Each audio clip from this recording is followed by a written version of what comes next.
Hey, Cypher here. As a historian, I'm constantly having to study warfare. But I've never been particularly concerned with strategies, tactics, equipment, or what have you. The history profession as a whole has been steadily turning away from that, to the exclusion of discussion of warfare altogether. But there is a different thing that all historians must consider in terms of war, and that is the causes and effects. A while back, I did an episode on the causes of the American entry into World War I. So I figured I would do an episode about the effects. It is a clear breaking point in world history, and American history is no exception to that. But there's an interesting interpretive layer that many don't discuss when talking about the end of World War I. We like to talk about Armistice Day and the Treaty of Versailles, but oftentimes we fail to see the full scope of the effects of World War I. And that is what I'm here to discuss today. But before we get started, I want to give a shout out to the United States World War I Centennial Commission. They've coordinated with me on this, and I want to talk more on that at the end of the episode. As such, and being an American myself, this is going to be partially an American perspective. But for you guys outside of the States, this will still be important because this kind of inaugurated what came to be called the American Century. So internationally, to oversimplify the causation a great deal, World War I was waged over nationalism. The Spring of Nations back in 1848 sowed the seed that would eventually play out in the Great War. So the goals remained throughout the war: defend national sovereignty. When the United States entered the war, though, we subtly changed it. It was no longer national sovereignty, but self-determination. How that change in goal happened is complex, but here goes nothing. The US was adamant in 1916 to stay out of the war. Woodrow Wilson had even sloganed the term "America First" during his campaign. It was a cry for isolationism, which has changed over the years to our current president still calling for it, but in a different way. From this day forward, it's going to be only America first. America first. Too bad Wilson was already undermining that isolationist sentiment. His small wars and secretive lending favoritism were certainly a part of Germany's decision to begin unrestricted submarine warfare again. But Wilson was doing something very different than just baiting Germany. You see, imperialism drove the rise of nationalism.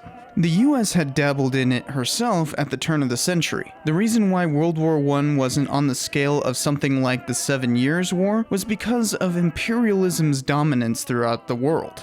While America had turned away from traditional imperialism, as in colonialism, resultant from the Philippine insurrection, Wilson was busy minting a new form that would ultimately impact the conclusion of World War I. He was instituting what is now the predominant American foreign policy since his tenure, now called Wilsonianism.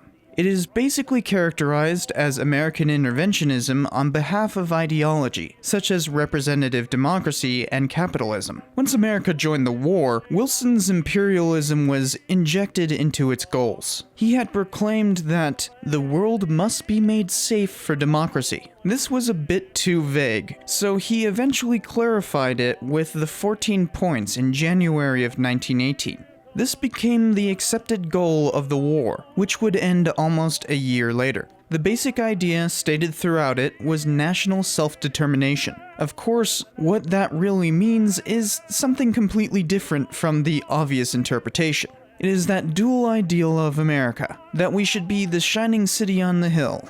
Either we should be exemplary, or we should lead others to it. If a nation determines to be something other than a democratic republic of some form, including parliamentary monarchies, because we don't want to upset certain allies, then you haven't self-determined correctly. It's a nice rebranding of imperialism. And oh boy did the Allies go with that rebranding. The Germans granted an armistice to fulfill the 14 points almost a year later. But as we will see, the real interpretation took over what the Germans thought they were accepting over the subsequent treaty negotiations in Paris. The conference opened a couple of months after the armistice, and it turned sour for the Central Powers. They expected one thing from the 14 points, but got a very different thing. The Allies had duplicitously planned many of these things in advance, with things like the Sykes-Picot Agreement in 1916. The Paris Peace Conference promulgated 5 treaties that reshaped the world as we know it. Mostly, it divided up the empires of the Central Powers, mandated control over those lands, created the League of Nations, restricted the Central Powers' militaries, and penalized them through monetary reparations. This dividing up of the world led to the creation of all the inane borders in the Middle East, Africa, Eastern Europe, and the South Pacific. Worst of all, the people affected were not consulted. Even when their national organizations sent people to the conference, the Allies tried to draw the borders to reflect what they thought was based on existing regions, such as Ottoman provinces or vassals. Then these new places were given self-government with Allied overwatch, called mandates. Perhaps the longest legacy of these mandate governments was the eventual creation of Israel out of Palestine a few decades later. The removal of empires seems like a good idea, but it just shifted hegemony rather than removed it. Of course, there was the creation of the League of Nations, the predecessor to the United Nations. But since the US didn't join, and it was less powerful than the UN, the League failed to prevent further strife worldwide in basically every conceivable way. Then there were the penalties for the Central Powers at home. The Central Powers were severely limited in terms of their ability to form militaries and occupy borderlands for fear of another war. Like that worked out so well. Worse still, there were the monetary reparations. All the Central Powers had to pay them, but Germany was hit the hardest. This devastated their already faltering economy, and would eventually lead to the rise of the Nazi Party. So one could say that the severity of the Treaty of Versailles caused World War II. But so can you say that any world-altering event causes the next. But the newly minted German government, called the Weimar Republic, would have to deal with hyperinflation as it printed Deutschmarks to pay reparations. The new German government was another outcome of the war. Every empire faced internal revolution during the war. 4 successful revolutions happened during the war, and a whole bunch afterwards. 2 of the 4 were primary components to the end of the war. One created the Weimar Republic in Germany, and the other dissolved Austria-Hungary into a bunch of states. Both were caused by the war, and both caused the end of the war, but both left lingering changes to the world. Then there was the Russian Revolution. They actually had 2 during the war, one in February of the Julian calendar of 1917, and the next a few months later in October. Yep, you know the one.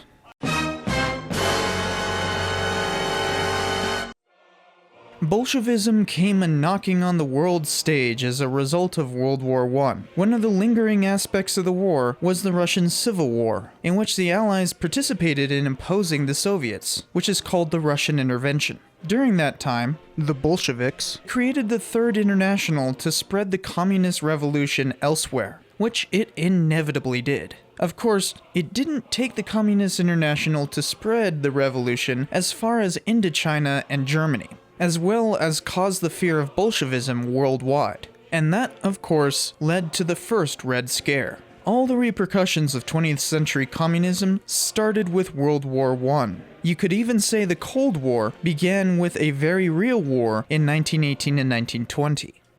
Ireland had its war for independence begun as a result of World War I, with the Easter Rising in 1916 and the war beginning in early 1919. With the whole mandate system being instituted, the same thing happened in Turkey. Plus, they fought a brutal war against the Kingdom of Greece over sovereignty. Violence spread in revolt of the mandate system elsewhere, such as the Great Syrian Revolt. China had the May 4th movement, which was basically the beginning of nationalism in direct response to the Treaty of Versailles. Korea had its March 1st movement, which began to try to gain independence from Japan. The Hutus and the Tutsis began to be phrenologically separated as a part of the mandate system, which would lead to stricter racial codes and eventual genocide. For being called the war to end all wars, as Wilson put it, World War I sure sparked a lot more wars, all of which seem like they should have been supported by the Allies, given their lofty goals. But instead, they were repressed by them. Because that's the thing about this stuff. The end of World War I allowed for the consolidation of power. Wilson had already done so much consolidating within the United States because of the war. Now it was time to exert influence outside. While the US did not join the League of Nations, it was Wilson who engineered it and gave the ideology that allowed for this hypocritical nature of the mandate system. Despite not participating in the League of Nations, the US came out of the war a lot better off than any other world power. This was one of the most deadly wars in history. By certain estimates, it is the second worst, only beaten by its sequel. The war was so traumatizing, so debilitating, so horrendous by any measure, that the generations that grew up in the war are often called the Lost Generation. Somewhere around 18 million people were killed, more than 1% of the world's population at the time. There were also several genocides that took place, such as the Turks, who committed it against the Armenians, Assyrians, and Pontic Greeks, totaling more than 2 million dead. The Red Terror took place in Russia, killing untold numbers of people. Millions more died in the wars following the institution of the mandate system, all the different civil wars, especially in Russia, and independence movements. Worse still, famine weakened and killed untold numbers. Plus, the deadliest flu epidemic in history spread because of World War I. Spanish flu, as it's come to be called, killed at least another 50 million, if not twice that. Not to mention the numerous other disease outbreaks because of the international movement of so much of the world's population. When disease, consequent wars, and genocides are factored in, the number of dead begin to compare to World War II. Yet, the US had entered the war late. Whereas the fighting had begun in 1914, America didn't join until 1917. As a result, America took far less of a hit to her population and resources. While the roughly 120,000 American fatalities from the war is horrendous to imagine, only Japan suffered less of a percentage of deaths to total population.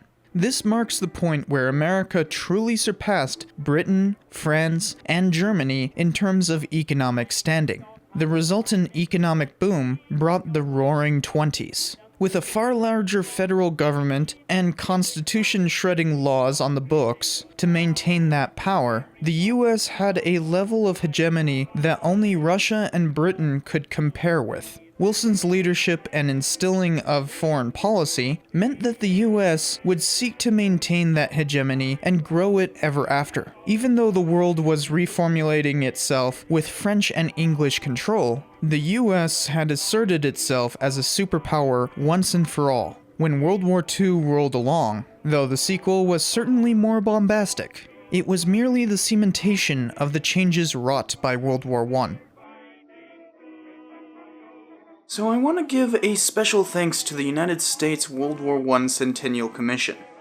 They were created by an act of Congress in 2013 with the express purpose of planning, developing, and executing programs, projects, and activities to commemorate the centennial of World War I. I'll put a link at the end and in the description so that you can go and check out their website. They have a bunch of stuff to help you learn more, and they also show you ways that you can help commemorate this important event in our history. So don't forget to like and subscribe, and I'll see you next time.